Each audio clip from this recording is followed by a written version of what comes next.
Nós vimos com o Rui, na aula passada, que a Revolução Francesa mudou os rumos do país, com repercussões na Europa e nas Américas. Nesse período revolucionário, além da abolição dos privilégios feudais, várias medidas foram tomadas, como a aprovação da Declaração dos Direitos do Homem e do Cidadão e a elaboração de uma Constituição que consagrava a doutrina de Montesquieu sobre a separação dos poderes. Tudo isso na primeira etapa da Revolução. Mais tarde, instalou-se uma ditadura revolucionária, que foi neutralizada pelo golpe termidoriano. Abriu-se assim o caminho para a República do Diretório. O Rui comenta o episódio. Salve, pessoal! Vamos dar continuidade então ao processo da Revolução Francesa hoje. Nós temos visto nas aulas anteriores com vocês aqueles que são os fatores gerais da Revolução e os fatores específicos, ou seja, aqueles que vão marcar então o processo revolucionário como sendo tipicamente francês, isolando, portanto, daquele quadro mais amplo da chamada Revolução Atlântica ou Ocidental. Vamos dar uma olhadinha, mais uma vez, para ver quais são esses fatores, então, que promovem a Revolução na França. Nós temos a crise do antigo regime, ou seja, crise do absolutismo, do mercantilismo, da sociedade estamental e do colonialismo. O iluminismo, que é a crítica burguesa propondo a monarquia parlamentar, constitucional ou despotismo esclarecido, a democracia, no caso do Rousseau, a fisiocracia e o liberalismo econômico, no caso do mercantilismo. Os problemas internos da França, um enorme déficit orçamentário, agravado pela decorrência e perda da Guerra dos 7 anos, Guerra dos 7 anos entre a França e a Inglaterra, no qual a França, inclusive, acaba cedendo o Canadá para os ingleses, e o Tratado de Comércio com a Inglaterra, que vai levar a incipiente indústria francesa ao verdadeiro caos, à verdadeira bancarrota. E, por fim, a reunião da Assembleia dos Notáveis, que acaba mostrando à monarquia que, na verdade, a nobreza e o clero, por mais privilegiadas que fossem, não estavam ao lado da monarquia, e sim contra ela. Por encaminhamento desses próprios nobres, a monarquia foi instigada a conclamar, a chamar a reunião dos chamados Estados Gerais. Os Estados Gerais, eles vêm a se compor pela reunião dos 3 estados da sociedade francesa, por isso mesmo então conhecido pelo nome de Estados Gerais. Primeiro estado, o clero; segundo estado, a nobreza; terceiro estado seriam os servos, mas que a gente vai já colocar como sendo burguesia. Cada um dos estados tem direito a uma média de 300 deputados. E cada estado tem direito a um único exclusivo voto. Qual seria o raciocínio da nobreza para pedir a reunião dos Estados Gerais? A ideia é, são 3 estados, cada estado tem direito a um voto, então eles pensavam, a nobreza vota com o clero, são 2 votos contra 1, e assim nós esvaziamos o absolutismo e trazemos de volta aquele sistema em que ele, o nobre, e ele, o clérigo, eram os que mais mandavam. Ou seja, voltaria, portanto, a ideia praticamente do feudalismo. Se na teoria a ideia da nobreza é uma ideia certa, na prática ela se mostrou completamente transformadora da realidade francesa. Por quê? Porque mal se reuniram, os burgueses criaram nos Estados Gerais 2 grandes questões. Aquelas que vocês veem aqui no nosso gráfico. A questão do número, porque a burguesia, argumentando que representava cerca de 98% da população da França, queria o dobro do número de deputados que lhes foi concedido, e logo em seguida a chamada questão da votação. Não queriam mais o voto por estado, e sim o voto por cabeça. Entenda, portanto, o processo. Os burgueses dentro dos Estados Gerais pedem o dobro do número de deputados. Ao invés de 300, vamos só para arredondar, 600.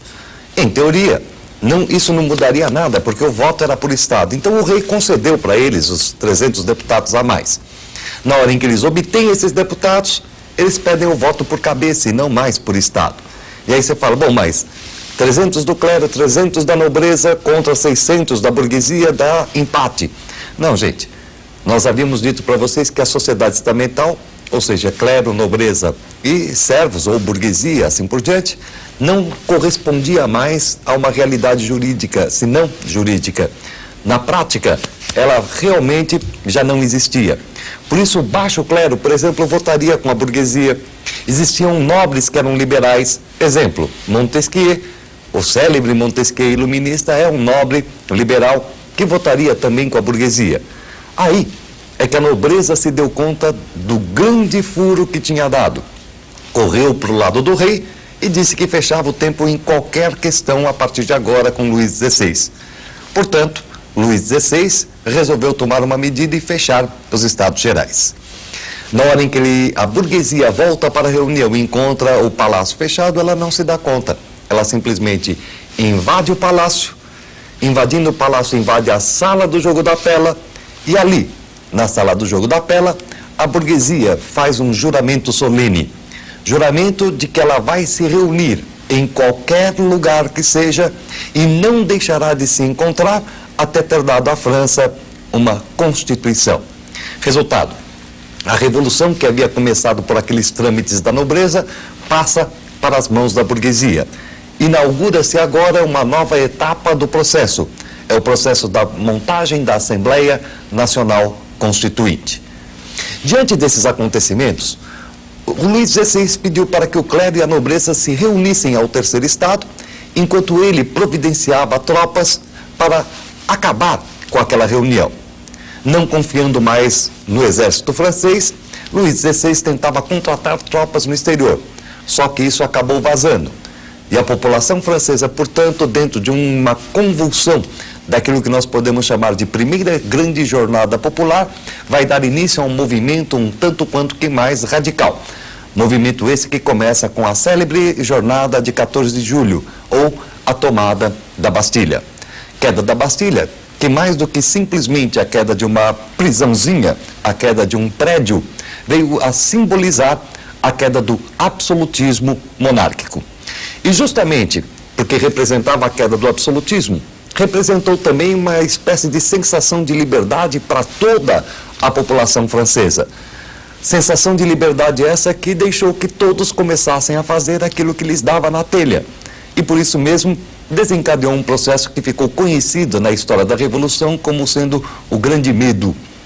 Todos os grandes populares fazendo as coisas que lhe vinham às telhas, resolvendo fazer isso, fazer até de repente, para tentar conter este movimento acéfalo numa sessão histórica. A sessão da noite de 4 de agosto de 1789, o clero e a nobreza, os dois grandes privilegiados, pedem para a Assembleia Nacional Constituinte a abolição dos privilégios feudais. Para não ficar atrás, logo em seguida também você vai ter a redação por parte da burguesia da famosa Declaração dos Direitos do Homem e do Cidadão. O documento de grande inspiração aí liberal, iluminista, que vai trazer a famosa tríade da liberdade, igualdade, fraternidade. E tentando conter aí o déficit orçamentário, ocorre a separação entre a Igreja e o Estado através da montagem da Constituição Civil do Clero, pelo qual as riquezas e bens da igreja, as terras, aliás, e os grandes bens da igreja, as grandes riquezas da igreja, passariam para as mãos do Estado. E o Estado passaria a pagar salários para os padres. Em função disso, você já imagina qual seja a reação da Santa Sé. Primeira atitude do Papa foi excomungar a Revolução. E logo em seguida, então, neste primeiro grande movimento, você tem a montagem da monarquia nacional. Vamos fazer, então, um breve resumo dessa primeira etapa da Revolução Francesa para que você possa tê-la em mente. Olha só o que está acontecendo. Em primeiro lugar, você tem a liderança da grande burguesia, que, como a gente já falou para vocês, é reformista e não revolucionária. Assim, os ideais que estão presidindo esta primeira etapa entre 1789 e 92 são os ideais de Montesquieu. Montesquieu que pretendia a elaboração de uma monarquia constitucional. A radicalização começa com a tomada da Bastilha e aquilo que nós chamamos então de Grande Medo, esse movimento acéfalo da população. Temos a partir daí aquelas outras grandes atitudes que vão ser tomadas na Assembleia, como a abolição dos privilégios feudais, para tentar conter o Grande Medo. E em seguida, a Declaração dos Direitos do Homem e do Cidadão. Como já dissemos, documento de inspiração liberal. a Constituição Civil do Clero, que vai acabar gerando aí o Papa excomungando a Revolução, e a montagem da monarquia constitucional. Todo esse panorama da primeira etapa revolucionária vai acabar sendo frustrado, gorando, porque o burguês vai começar a embarcar mercadorias, os preços vão crescer, você vai ter uma inflação simplesmente gigantesca. E isso vai abrir caminho para uma radicalização maior do movimento num segundo instante, num segundo momento. Esse é aquele que nós chamamos de República da Convenção Nacional. Dá uma olhadinha aqui no nosso gráfico, o que está acontecendo nesse segundo momento entre os anos de 1792 e 1795. Você tem, em primeiro lugar, uma luta entre girondinos e jacobinos. Girondinos representando aí a grande burguesia, os jacobinos representando a média e a pequena. A fase jacobina, que vai ser a fase mais característica da República da Convenção, vai ser liderada pelo famoso Robespierre. Os ideais serão os de Rousseau. Olha a grande viragem. Se havia antes uma tendência reformista, agora você tem, evidentemente, um setor revolucionário propondo não monarquia constitucional, mas democracia. Diversas medidas de exceção. Abolição, por exemplo, da escravidão nas colônias, implantação da lei do máximo, implantação também do estilo da pátria em perigo, dos tribunais revolucionários, características daquele momento que é conhecido pelo nome de época do terror dentro da França. E todo este governo vai acabar provocando um mal-estar muito grande na França e acaba gerando a queda do próprio Robespierre através de um outro golpe de Estado esse conhecido pelo nome de golpe do 9 Thermidor.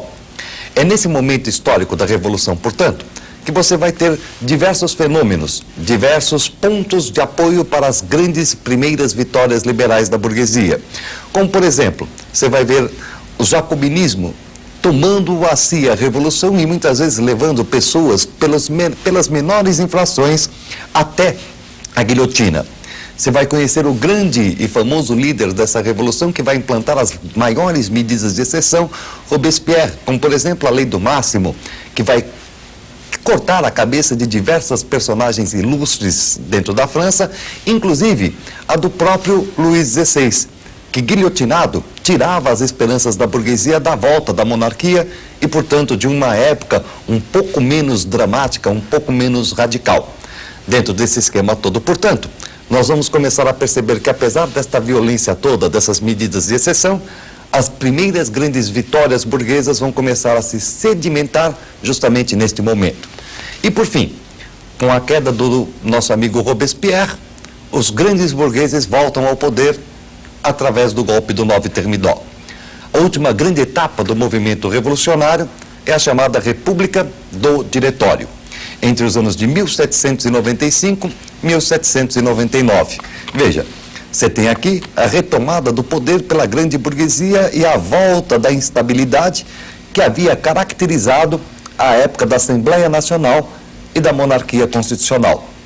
Já a gatos escaldados, os burgueses agora preveem a sua própria queda e, para que eles não sejam derrubados por um outro segmento social, eles mesmos se derrubam. É o brilhante golpe do 18 Brumário. Golpe esse no qual a burguesia sai do poder para continuar no poder. Como assim? Eles deixam o poder e colocam no poder alguém que vai representá-los. E esse alguém é ninguém mais e ninguém menos do que o célebre Napoleão Bonaparte.